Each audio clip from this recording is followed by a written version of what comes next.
కేసీఆర్ కూతురు BRS MLC Kalvakuntla Kavitha సంచలన వ్యాఖ్యలు చేశారు. బీజేపీపై పోరాటం చేయాల్సిన మా పార్టీ నేతలే బీఆర్ఎస్ను బీజేపీలో విలీనం చేయాలని చూస్తున్నారన్నారు.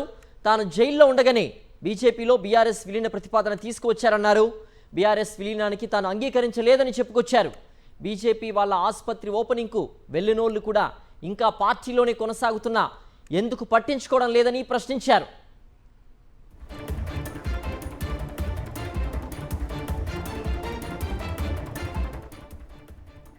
బీఆర్ఎస్ పార్టీలో తనపై చాలా కాలంగా కుట్రలు జరుగుతున్నాయని ఆవేదన వ్యక్తం చేశారు కవిత. ఎంపీగా పోటీ చేసిన సమయంలో పార్టీలోని కోవట్లు తనను ఓడించారన్నారు. ఇప్పుడు కూడా అదే జరుగుతోందని ఆగ్రహం వ్యక్తం చేశారు కవిత. కావాలనే కొందరు పనిగట్టుకుని తనపై వార్తలు రాయిస్తున్నారని మండిపడ్డారు. ఇంటి ఆడబిడ్డపై పెయిడ్ వార్తలు రాయిస్తారా అని ప్రశ్నించారామె.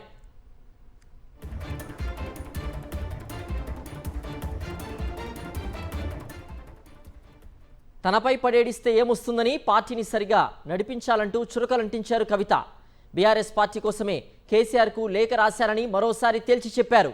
అవసరమైతే మరో 100 లేఖలు కూడా రాస్తా అన్నారు.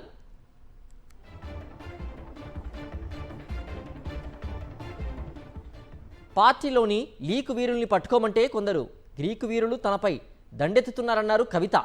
సొంత పార్టీ నేతలే సోషల్ మీడియా వేదికగా తనను టార్గెట్ చేశారని వాపోయారు. ఇంత జరుగుతున్నా పార్టీ పెద్దలెవరూ ఎందుకు స్పందించడం లేదని ప్రశ్నించారామె. తాను సూటిగా మాట్లాడతానని, వెన్నుపోటు రాజకీయాలు తెలియదన్నారు కవిత. తాను మంచిదాన్ని కాదని తనతో ఎవరూ పెట్టుకోవద్దంటూ హెచ్చరికలు జారీ చేశారు.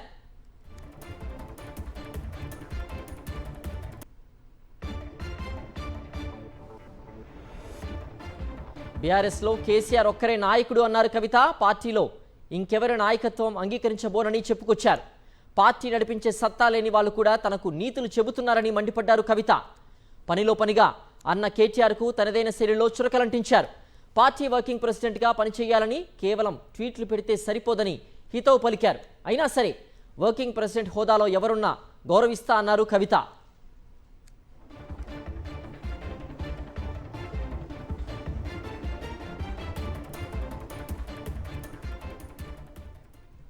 తానెప్పుడు పార్టీ కోసమే పనిచేశాను తప్ప పదవులు ఆశించలేదన్నారు కవిత.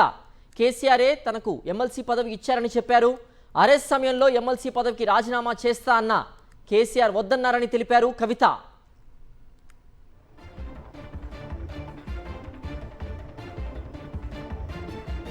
పార్టీ చేయలేని పనులు కూడా జాగృతి తరఫున చేస్తున్నానని చెప్పుకొచ్చారు.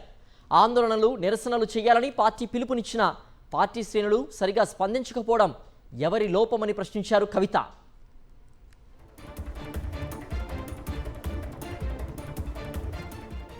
తనదెప్పటికీ బీఆర్ఎస్ పార్టీయే అన్నారు కవిత. కొత్త పార్టీలు ఎందుకని, ఉన్న పార్టీని కేసీఆర్ కాపాడుకుంటే సరిపోతుందన్నారు. మునిగిపోయే నావలాంటి కాంగ్రెస్లోకి వెళ్లే అవసరం తనకు లేదన్నారు.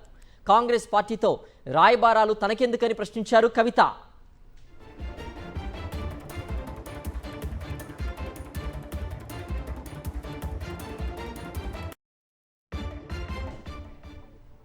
మరింత సమాచారం మా ప్రతినిధి దిలీప్ అందిస్తారు. దిలీప్, కొన్ని హాట్ కమెంట్స్ చేశారు కవిత. కాంగ్రెస్ మునిగిపోయే నావ, సో కాంగ్రెస్ పార్టీతో తనకెందుకు రాయబారాలు అంటున్నారు. అలాగే బీఆర్ఎస్ పార్టీలోనే నేను ఉంటా అంటున్నారు. కానీ కేవలం కేటీఆర్ ట్వీట్లకు మాత్రమే పరిమితమవుతున్నారు. ట్వీట్లు కాదు, ఆందోళనలు చేయాలంటూ కూడా హితవు పలికారు. ఈ అన్నిటినీ ఎలా చూడొచ్చు అంటారు దిలీప్?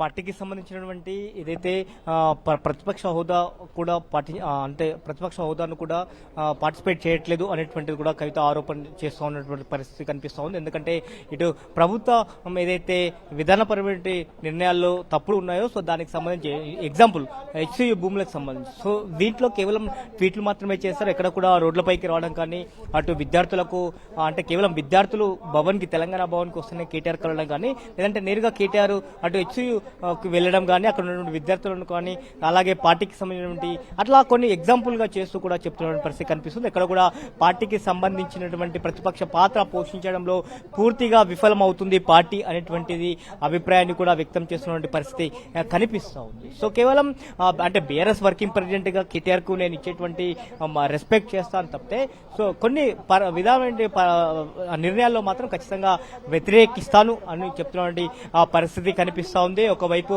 ఇటు కాళేశ్వరంకి సంబంధించి కేసీఆర్ కి నోటీసులు ఇచ్చినటువంటి సమయంలో పార్టీ ఆందోళనలు చేయాలి, కానీ అమెరికాకు వెళ్లి అక్కడ రైతోత్సవ సభకు సంబంధించి వేడుకలు చేయటం ఏంటి అని కూడా ఇటు కవిత ప్రశ్నించినటువంటి పరిస్థితి కనిపిస్తా ఉంది. అయితే కవిత ఎపిసోడ్ కి సంబంధించి ఇటు పార్టీ అంతా కూడా కొంత క్షుణ్ణంగా పరిశీలిస్తున్న పరిస్థితి కనిపిస్తా ఉంది. ఎట్లా ముందుకు స్టెప్ తీసుకోవాలి, ఎందుకంటే అటు బీఆర్ఎస్ వర్కింగ్ ప్రెసిడెంట్ కేటీఆర్ పైన కూడా తాను కొంత ఆరోపణలు చేసినట్టుగానే తెలుస్తా ఉంది. డైరెక్ట్ గా చేయకపోయినా ఇండైరెక్ట్ గా అయితే ఆరోపణలు చేస్తుంది. అలాగే పార్టీలో ఉన్నటువంటి మరికొంతమంది నేతలపైన కూడా ఆరోపణలు చేస్తూ మరి పార్టీ ఏ రకంగా స్పందిస్తూ ఉంది. సో గతంలో ఇప్పటివరకైతే పార్టీ గతంలో లేఖకు రాసింది. ఆ లేఖకు సంబంధించి అయితే ఇప్పటివరకు కవితకు సంబంధించినటువంటి అంశానికి సంబంధించి పార్టీ పెద్దగా స్పందించలేదు. మరి ఈసారి స్పందిస్తుందా లేదా అనేది చూడాలి. సో ఇటు షోకాజు నోటీసులు ఇస్తారా లేదంటే వివరణ కోరే ప్రయత్నం చేస్తారా అనేటువంటిది ఒక చర్చ కూడా పార్టీలో జరుగుతున్నటువంటి పరిస్థితి కనిపిస్తూ ఉంది. సో ముఖ్యంగా ఆ పార్టీకి సంబంధించి డెవలప్మెంట్స్ లో భాగంగానే నేను రాశాను తప్పితే ఎక్కడ కూడా వ్యక్తిగత అజెండా లేదు అని కూడా కవిత చెప్తున్నటువంటి ఈ పరిస్థితుల్లో మరి పార్టీ ఏ రకంగా ముందుకు వెళ్తుంది, ఎట్లా స్పందిస్తుంది అనేటువంటి దానిపైన చర్చ జరిగే అవకాశం ఉంది.